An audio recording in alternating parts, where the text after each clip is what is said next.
I get it made? How's that?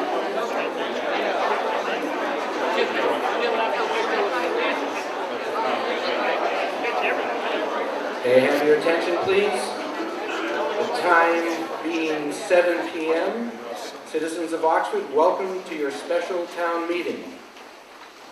There being a quorum of over the necessary 100 voters, I declare this meeting open.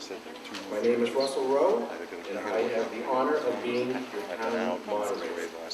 I want to start by a couple of safety notes. In case of a fire or emergency, there are fire exits in the back of the auditorium, which is the way most of you came in, and there are additional fire exits at each side of the stage in the front of the auditorium. You go out to the right or the left. Please set your phones and pages to vibrate.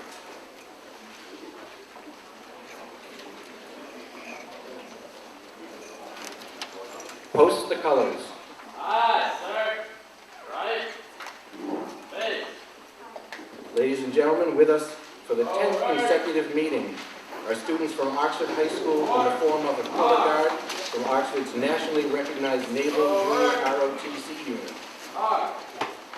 We know Oxford's cadets won their 6th straight Drill League championship in 7 years, and more recently received their 11th Distinguished Unit with Honors National Award.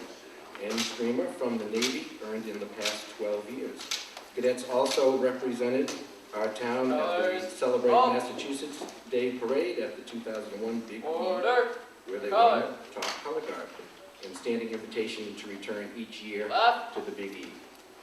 Several of members of the team are here tonight. Tonight's color guard commander is sophomore Christopher Knight, bearing the national colors, joined by freshman Logan McManus, and flanking rifle bearer senior Jacob McCurry and freshman Michael Gertner. I'm going to ask one of our veterans, Paul Sapuka, to please come forward.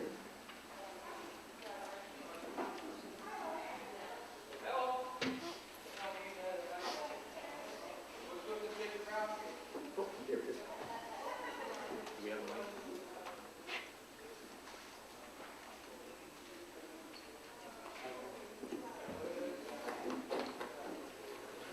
And Paul's going to lead us in the Pledge of Allegiance. Present arms. Sir, a pleasure and an honor. I pledge allegiance to the Flag of the United States of America and to the republic for which it stands, one nation, under God, indivisible, with liberty and justice for all. Thank you. And now the national anthem.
Please remain standing while we take a moment of silence for the citizens who we have lost since our last town meeting in May.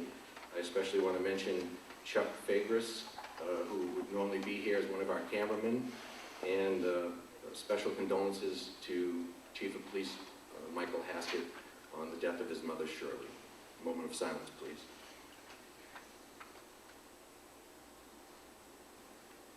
Thank you very much. Retire the colors. Aye, sir. Order. Color.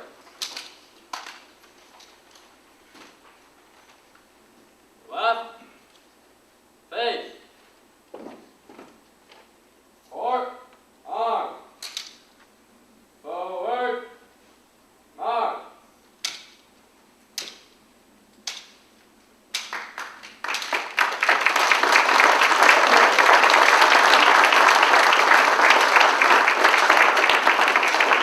You may be seated. Thank you very much.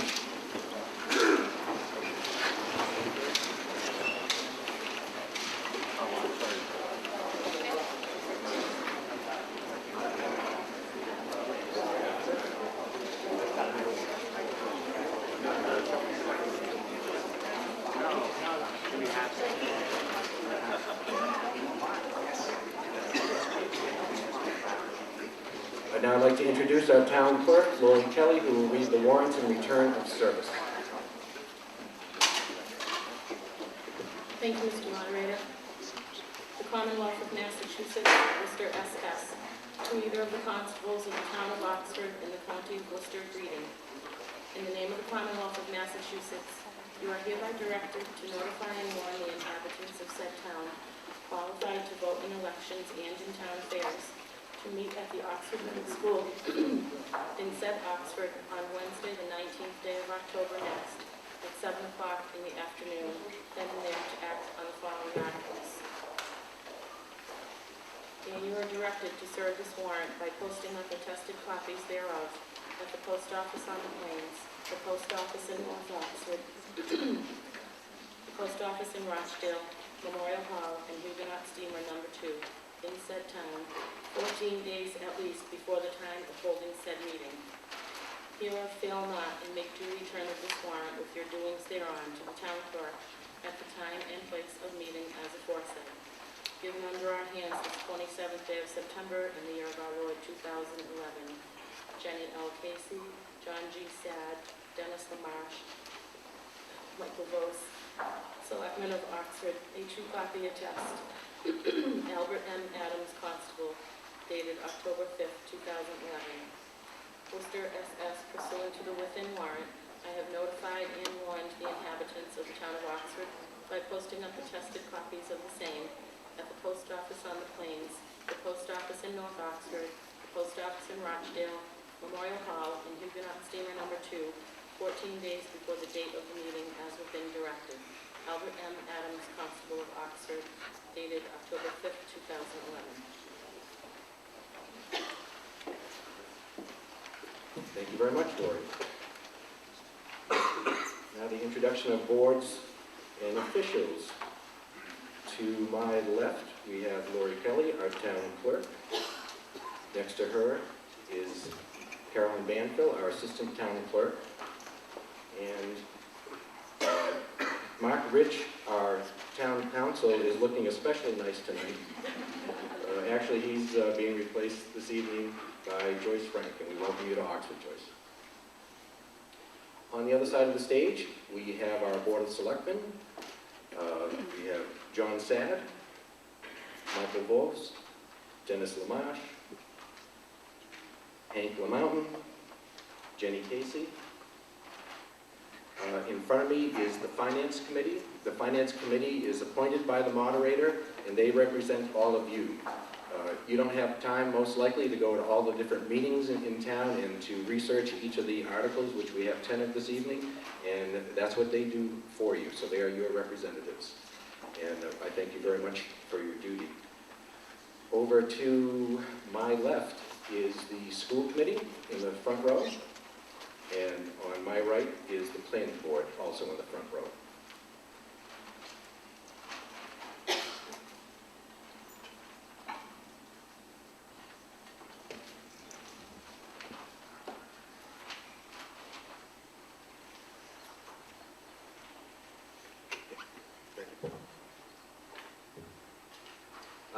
We use the meeting procedures from Town Meeting Time. That's our official guide.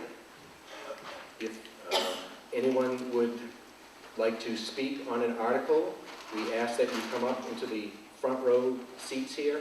The one nearest to the aisle is the person I will call first, and then second, then third, then fourth. So if you know that you're going to be talking about an article that's coming up, please work your way to the front, where we have a mic up here for you to talk, and you can sit there, and I will call everybody as it's going down the row. If you want to move a question, you need to come up and be recognized by me.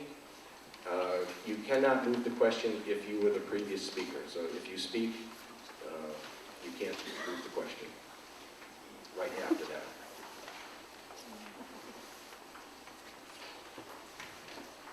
And rather than give a lot of rules and regulations, my rule of thumb for town meeting is we're all neighbors, we all live together, let's be respectful of each other. If you're against a particular article, please try to speak against the article and not make it personal against a particular person or board. And in general, there's no fighting, no biting, no kicking, no licking, no profanity, and no insanity. And I think that pretty much covers it all.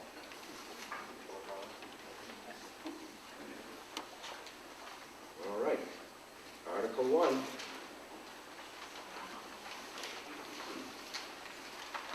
To hear the reports of any town officers or any committees or committee authorized at any former meeting, and to choose any committee or committees the town may think proper. I'm not aware of any committees making any reports, so we will move on to Article 2. To see if the town will vote to transfer a sum of money from available funds and appropriate said amount to the stabilization fund or act thereon. This is sponsored by the town manager and the finance director. Mr. Moderator, we'll get it with the microphone on. Mr. Moderator, I move that the sum of $25,000 be transferred from the Celeste Smolenski Millette donation account and appropriated to the stabilization fund. Second. It's been moved and seconded. Recommendation of the Finance Committee. Finance Committee recommends. Finance Committee recommends. Are there any questions or comments? Hearing none, I'll call for the vote. All those in favor say aye. Aye. Opposed say no. This requires a 2/3 vote, and I announce that there is a unanimous vote. Article 3, to see if the town will vote to A, create an account to be called the Stabilization Fund for the high school debt, and B, transfer $1,400,000 from the Stabilization Fund to the Stabilization Fund for the high school department or act thereon. This is sponsored by the town manager and the finance director. Mr. Moderator, I move that Article 3 be adopted as printed in the warrant. Second. It's been moved and seconded. Recommendation of the Finance Committee. Finance Committee recommends. Finance Committee does recommend. This also requires a 2/3 vote. Are there any questions or comments? Hearing none, I'll call for the vote. All those in favor say aye. Aye. Opposed say no. I declare the vote is unanimous. Article 4, to see if the town will vote to transfer $339,058 from the fiscal year 12 health insurance operating budget and appropriate $90,378 to the fiscal year 12 police operating budget, $37,124 to the fiscal year fire EMS operating budget, and $211,556 to the fiscal year 12 school operating budget or act thereon. This is sponsored by the town manager and the finance director. Mr. Moderator, I move that Article 4 be adopted as printed in the warrant. Second. It's been moved and seconded. Recommendation of the Finance Committee. Finance Committee recommends. The Finance Committee recommends. Are there any questions or comments on Article 4? Explanation, please. Selectman Sapp? I'd like to have an explanation. Oh, I thought you were talking. Mr. Town Manager. Thank you, Mr. Moderator. In May, you budget that was based on anticipated health insurance costs. At that time, we were negotiating with the various unions. There's 3 in the school department, 1 in the fire department, 2 in the police department, to modify the plan design, that is to change the amount that the individuals pay for in co-pays for medicine and visits. We were successful in doing that, but it was after the budget was set. So this is the opportunity to put the money back into the 3 departments that have unions and whose budgets were cut below what we wanted to fund, and reduce the amount because we don't need it in the health insurance appropriation. We've successfully reduced that cost. Thank you, Mr. Manager. Mr. Yule. Please come forward, state your name and also your address for the record. We have a wireless mic here. And you do have to put the wireless mic fairly close to your ears. John Yule, 2 Collins Road, Oxford, Mass. Just a question. Does all of these savings have to go to these departments, or can some of it be put back in the stabilization account? We've got, we just had an override. I don't know, we have 4 or 5 overrides. I'd like to see some of these overrides see sunset before we start adding any more. And why don't we put some money in the stabilization account? Maybe we won't, with the next need an override. Does all of it have to be put back? That's a question I have. Thank you. Would anyone like to respond? The answer is yes. It was the arrangement, the deal that we made with the various unions and the department heads that absent this agreement, we would have to make more cuts, which would mean laying off more people. Any other questions or comments? Hearing none, I'll call for the vote. All those in favor of Article 4 say aye. Aye. Opposed say no. Article 4 passes unanimously. Article 5, to see if the town will vote to ratify the successor collective bargaining agreement between the town of Oxford and the Oxford Police Association, which expired on June 30th, 2010, as ordered by the Joint Labor Management Committee, by raising by taxation or transferring from available funds a sum of money and appropriating said amount to the police salary adjustment account or act thereon. This is sponsored by the Board of Selectmen. Mr. Moderator, I move that the town vote to raise by taxation and appropriate $39,570 to the police salary adjustment account. Second. It's been moved and seconded. Recommendation of the Finance Committee? Finance Committee recommends. Finance Committee does recommend. Are there any questions or comments about Article 5? Hearing none, I'll call for the vote. All those in favor of Article 5 say aye. Aye. Opposed say no. Article 5 passes unanimously.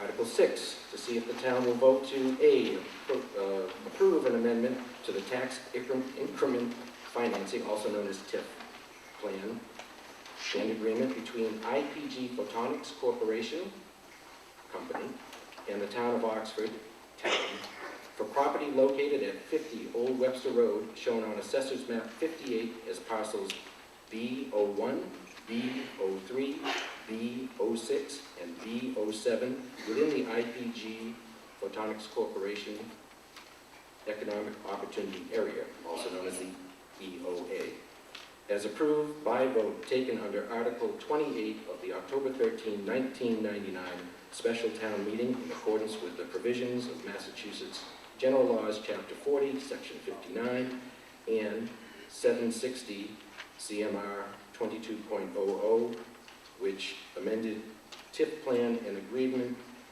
provide for real estate tax exemptions over a 7-year period for a new Phase 2 project at the exemption rate schedule set forth therein, with the exemption schedule for the previously approved project remaining unchanged, substantially in the form of a file for the Board of Selectmen and the town clerk, subject to the approval of the Economic Assistance Coordinating Council of the Commonwealth of Massachusetts, also known as the EACC. B, approve the proposal of the company for acceptance of Phase 2 as a certified project, and find that the proposal meets the requirements of Massachusetts General Law, Chapter 23A, Section 3F, and that applicable regulations at 402 CMR 2.00, and authorize submission of same to the EACC for its approval, substantially in the form on file with the Board of Selectmen and the town clerk. C, authorize the Board of Selectmen to execute the amended TIF agreement and approve submission to the EACC of the amended TIF plan and agreement and certified project application and any necessary documents related thereto, and to take such other actions as necessary or appropriate to implement those documents. And D, take any other action relative thereto. This is sponsored by the Board of Selectmen and the town manager. Mr. Moderator, I move that you read that article again. Mr. Moderator, I move that Article 6 be adopted as printed in the warrant. Second. Oh, you cheater. It's been moved and seconded. The recommendation of the Finance Committee. Finance Committee recommends. Finance Committee does recommend. I feel like I've said most of the alphabet during Article 6. Anybody have any questions or comments about Article 6? Hearing none, I'll call for the vote. All those in favor say aye. Aye. Opposed say no. Article 6 passes unanimously. And by the way, we do have representatives from IPG who has their world headquarters right here in Oxford, Massachusetts, and they're located in Germany, Russia, and other countries. And I'd like to welcome you from the non-voter section to please stand up and just make yourself known.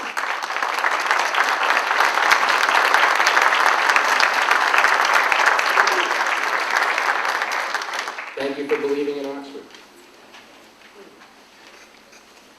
Article 7, to see if the town will vote to authorize the Board of Selectmen to acquire by gift, purchase, or eminent domain for general municipal purposes a parcel of land abutting town-owned land east of the Oxford Industrial Park East, now or formerly owned by Bradford Moore and Kathy Archambault, identified on Assessor's Map 52 as parcel A16, and to transfer from available funds and appropriate a sum of money as funding for such acquisitions and costs related thereto.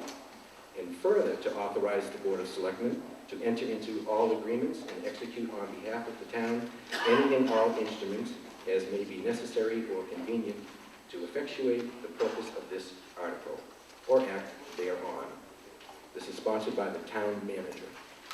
Mr. Moderator, I move that the town vote to authorize the Board of Selectmen to acquire by purchase for general municipal purposes a parcel of land abutting town-owned land east of the Oxford Industrial Park East, now or formerly owned by Bradford Moore and Kathy Archambault, identified on Assessor's Map 52 as parcel A16, and to transfer from the sale of real estate account and appropriate $3,500 as funding for such acquisition and costs related thereto, and further to authorize the Board of Selectmen to enter into all agreements and execute on behalf of the town any and all instruments as may be necessary or convenient to effectuate the purpose of this article.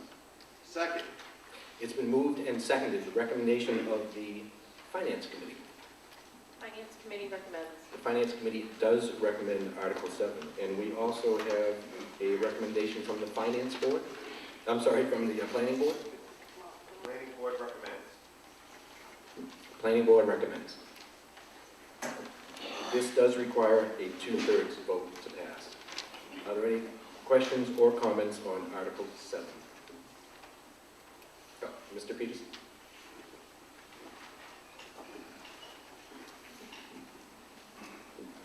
Warren Peterson, 16 Depot Road. These are pretty straightforward. I've been to many town meetings, but as usual, this is pretty wide open. The first sentence alone tells you gift, purchase, or otherwise. What exactly is this? Are we going to have to purchase this? Is this becoming a gift? Or how are we going to acquire the acquisition going to take place? Mr. Manager? The motion read by Chairman Casey is to authorize the board to acquire by purchase for the sum of $3,500. Can you go to the map? It's a small piece. I'll try to do this without blinding myself. By the way, I don't know if you noticed, but we've moved into the 20th century at least. Thank you. I'm working on that. Right here is a piece of land you bought at an earlier town meeting from Emerson Smith. The price for that was $500 an acre, so 32 acres for purchase. This is a 7-acre piece. It's landlocked except to us when we own it, because we own this piece and this piece, which all have access, or will have access at some point, from Industrial Park East.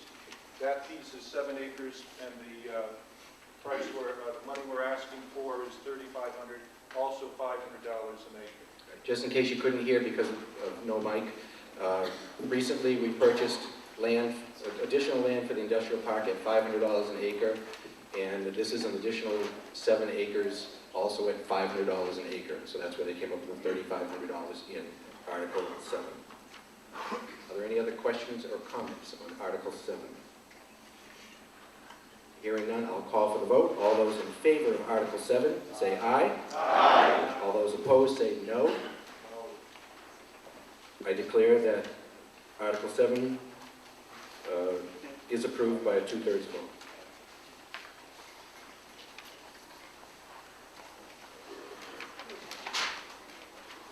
Article 8, to see if the town will vote to authorize the Board of Selectmen to accept the gift of a drainage easement over land now or formerly owned by Donna N. Eric, Tammy M. Eric, and Jennifer C. Eric, located at 25 Whiting Road, and shown on Assessor's Map 48 as parcel A10.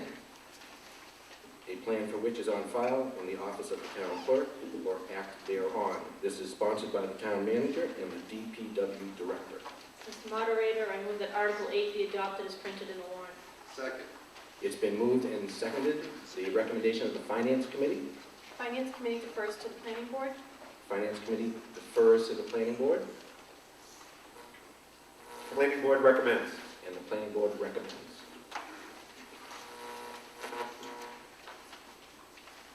Are there any questions or comments on Article 8? Hearing none, I'll call for the vote. All those in favor say aye. Aye. All those opposed say no. Article 8 passes unanimously. We are 80% through the night.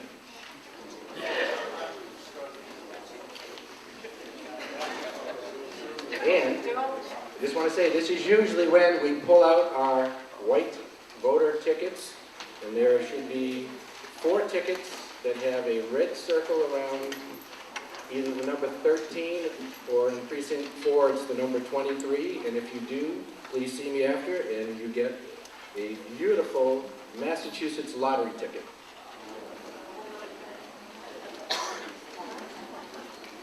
So be sure to see me with your card.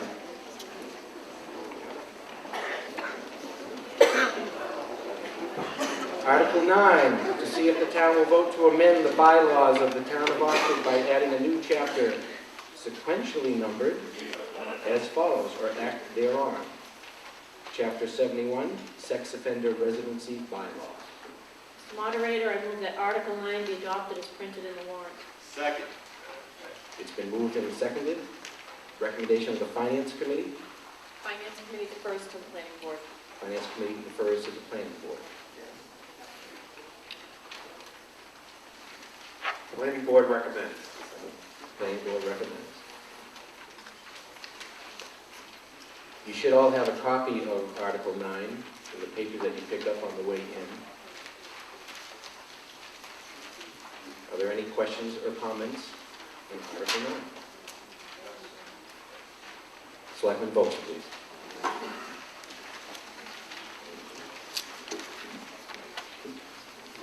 Good evening. Just going to to give you a little background on this bylaw. This bylaw started taking shape in early June as a known level 3 sex offender lived within a couple hundred feet of a school had been arrested and charged with rape. Even more disturbing, the same individual had 4 previous convictions, including 2 counts of rape of a child.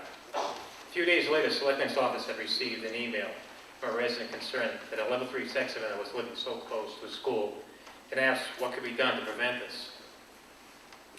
After doing some research, I found that these types of bylaws are very common. In fact, there are 27 states with uniform sex offender residency laws, and many Massachusetts towns with bylaws including Webster, Dudley, Southbridge, and Charlton. The sex offender residency bylaw that is being proposed tonight is very similar to those from surrounding communities. In fact, they all been drafted using the same basic template with little variation. According to the Massachusetts Sex Offender Registry Board, there are currently 172 level 2 and 44 level 3 sex offenders living within Oxford and our neighboring towns. The majority of level 3 sex offenders have multiple offenses to their credit, and after evaluation, they're found to be high risk for reoffense. This time, I'd like to share with you some of the types of crimes perpetrated by some of the sex offenders in our area. And once you start hearing these things, it's pretty nasty, but right here in town, level 3 sex offender, assault with intent to commit rape, rape of a child with force, another gentleman, rape, posing or exhibiting a child in a state of nudity or sexual conduct, indecent assault and battery on a child under 14 years of age, rape and abuse of a child, and go on and on. These are on the Sex Offender Registry Board. Anyone can access this information. These are clearly not the type of people we want living next to our schools and our daycare centers. Considering the vile nature of these crimes and the risk for reoffense being high, I believe we shouldn't wait any longer. I ask you as a community tonight to add the sex offender residency bylaw as an additional layer of protection between our loved ones and those who may wish to hurt them. Thank you. Thank you, Selectman Bose. Mr. Yule? By the way, if there's anyone else that would like to talk about this, you should really come down to the first row, and I will call on you as you're seated from the aisle over. John Hill, 2 Conlin Road. Looking at section 5 exceptions, not to give us false hope here, this sounds like a good first step, but there are a number of exceptions to this law. It looks like prior, the one you alluded to, this individual, John? he would have an exception to this law because he's grandfathered. So when you start looking at all these exceptions, are these the exceptions that the state of Massachusetts codified in the law to make it acceptable? Because there's a lot of them. It looks like going forward, we may have a law that's going to benefit the community, but anything that happened prior to this adoption of this law, I don't want anyone here to think that that person that you alluded to in your explanation would have to move. Well, or am I mistaken? I would think that individual is currently incarcerated and probably ain't going to be moving back to the town of Boston anytime soon. But you are correct. If you are a sex offender currently and you are living within 1,000 feet of a school or a daycare center, the town cannot force you to move because it was after the fact. Going forward, if that individual who's a level 3 sex offender who lives, say, in North Oxford next to a school, wants to move to South Oxford next to school, he's not going to be allowed to do that. But right now, this thing has got to go through the Attorney General's office before it becomes law. And there's no way that that would fly.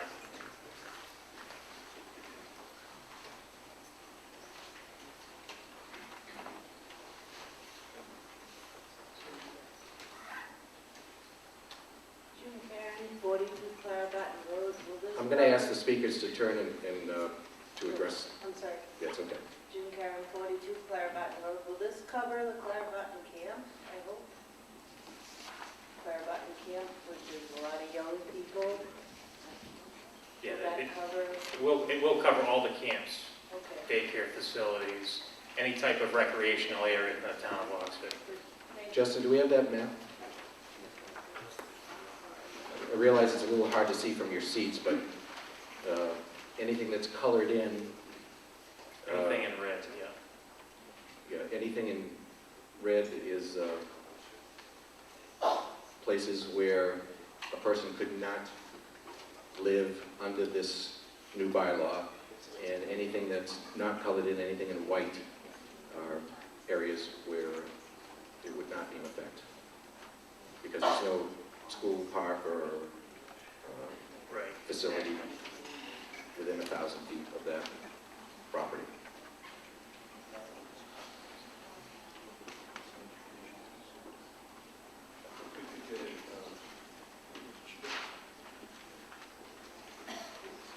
So the question is about the Clara Barton camp, which is a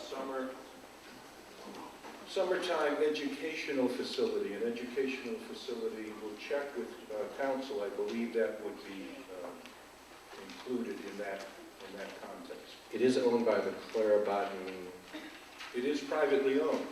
no, but it's the Diabetes Diabetes Education Center. Center. Yes, So- that's their title, so it's in their title. Well, the map here is like a snapshot of what's going on right now.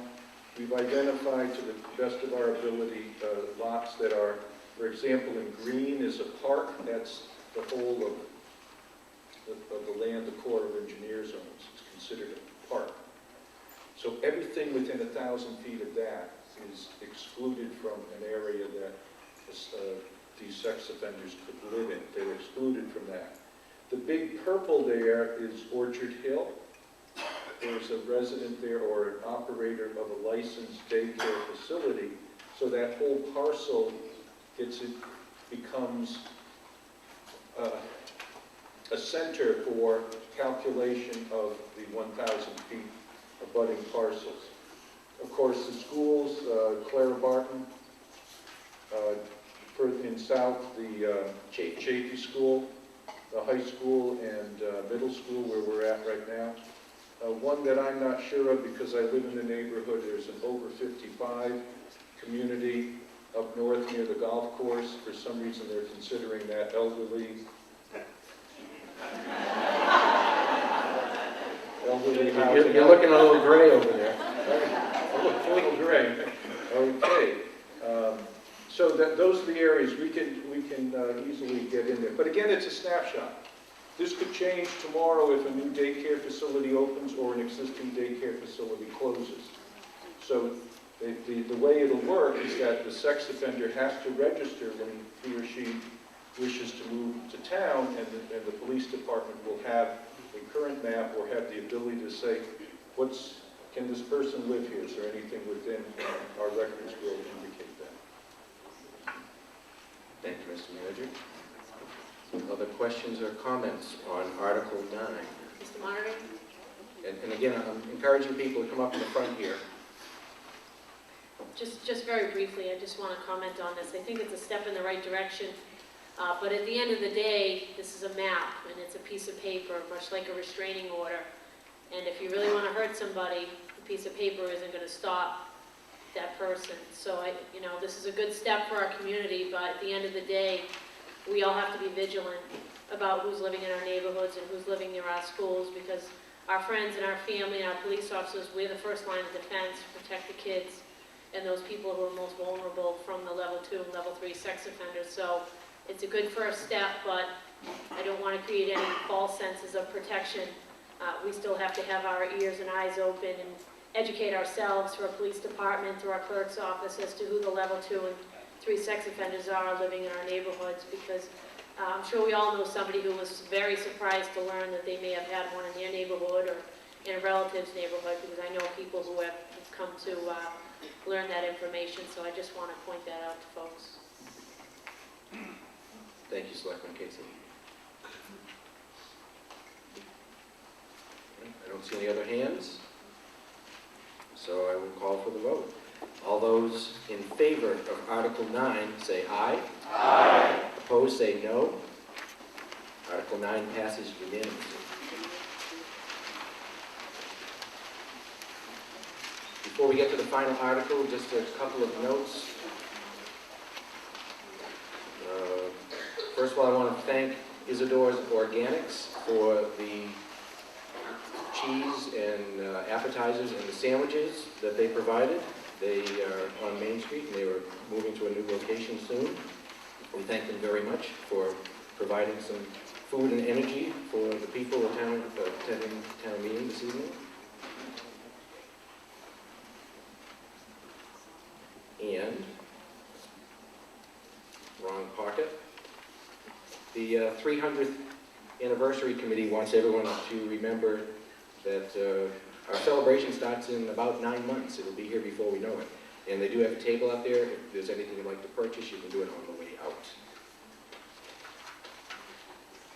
We hope that you show them some support. And the other thing I want to say before everybody runs after Article 10, this is a step back to the future. We were here back in 2002. Just want to get kind of a general idea, maybe with a raise of hands. Can you see better in this facility as opposed to the high school? Can you hear equal or better? Do you prefer, I'll give you 3 choices. First choice is here, second is the high school, and third is you like them both. Here, high school, either. Thank you very much. This was kind of an experiment, and we tried some different things, among them the projector. I wanted to ask that too. Do you feel that the PowerPoint helps kind of answer some questions and keep you on track? Thank you. And I also want to mention that the official quorum tonight is 144. We need 100, and we had 144. And I thank you all for coming out on this raw, wet evening. Article 10, to see if the town will vote to amend the Oxford zoning map to include in R1, Rural Residential District, a portion of land located to the west of Federal Hill Road, currently included in the LI, Light Industrial District. Said land described as follows, or act thereon, beginning at a point at the intersection of the center line of Federal Hill Road. Do we have a map for this? And the center line of Old Baker Road, which is shown on Assessor's Map 15. Thence, northwesterly, there's going to be a quiz, northwesterly to the point 150 feet from the center line of Federal Hill Road.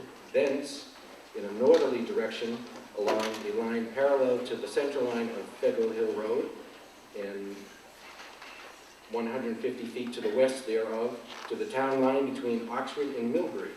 Thence, northeasterly along said town line to its intersection with the center line of Federal Hill Road. Thence, southerly along the center line of Federal Hill Road to the point of beginning. This is requested by a landowner. Mr. Moderator, I move that Article 10 be adopted as printed in the warrant. Second. It's been moved and seconded. Recommendation of the Finance Committee. Defer to the Planning Board. Finance Committee defers to the Planning Board. The Planning Board recommends. Planning Board recommends. This does require a 2/3 vote in order to pass. Do we have any questions or comments on Article 10? Do we have another map that shows a close-up?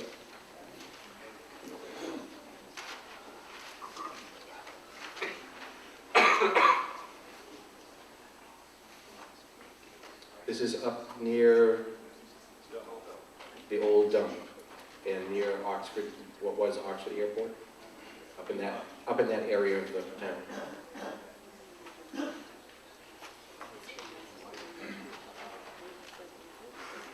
Any questions or comments from anyone? Hearing none, I'll call for the vote. All those in favor of Article 10, say aye. Aye. All those opposed, say no. Article 10 passes Mr. Moderator, by a before... 2/3 vote. Thank you. Sorry about that. Before I make a motion to adjourn, I'd just like to recognize the school committee members, Mr. Peterson, Mr. Anderson, Ms. Ravelli, Ms. Ennis. Ms. Coonan is not here. I'd like to also recognize my colleagues on the planning board, Mr. Sullivan, Mr. Lepore, Mr. Escolas, Mr. Stafford, Mr. Mosher, Mr. LeBlanc, and Mr. Mahota. I would make a motion to adjourn. Second. Call for the vote?